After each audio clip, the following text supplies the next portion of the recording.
আজকে আমাদের লাঞ্চে আছে বলে দিচ্ছি, তারা তোমার আলাদা আমাদের আলাদা, একটু ঘি দিয়ে দাও।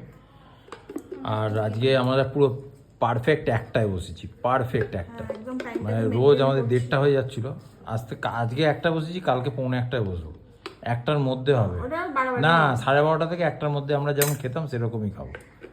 যাই হোক, দেখে নাও কি কি আছে বলে দিচ্ছি। এখানে রয়েছে হচ্ছে ভাত, ঘি দিয়ে দিলাম। ঘিয়ে সবসময় আমরা ইউজ করি হচ্ছে বেঙ্গল মার্কা ঘি, কেননা এটা না বাচ্চা থেকে বয়স্ক সবাই খেতে পারবে। এটাতে কোনো রকম কোনো প্রিজারভেটিভ আর নেই, একটা কথা বলি। কোনো কেমিক্যাল নেই, কিচ্ছু নেই। এটা একদম মানে বাড়িতে গরু মানে দুধে বানানো ঘি। আর একটা কথা বলছি, এই যে ঘিটা যায় পাঠায় না আমাদের, ও তো দুর্গাপুরে থাকে, ওই যে ভদ্রমহিলা আজ সকালে ফোন করেছিল, বলছে আমি জানি না যে ওই ঘিটা আমাদের বাড়ির পাশ থেকেই হয়, আমি তো এখন ওর কাছ থেকেই নিই। হ্যাঁ, যাই তো ভালো খবর। এখানে আলু ভাতে মেখে দিয়েছি, ঢেঁড়স ভাতে রয়েছে। এটা কি মাছ বললে মা? পার্শে বাটা, পার্শে বাটা মাছ।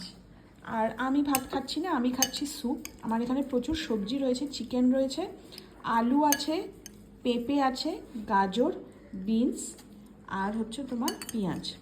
এর মধ্যে কিন্তু কোনো রকম কোনো মশলা পড়েনি, কিচ্ছু না, শুধু খাওয়ার আগে একটু হালকা বাটার দিয়েছি আর একটুখানি গোলমরিচের গুঁড়ো, ব্যাস। এটাই আজকে আমার লাঞ্চ। আগে আমি এটাই খেতাম।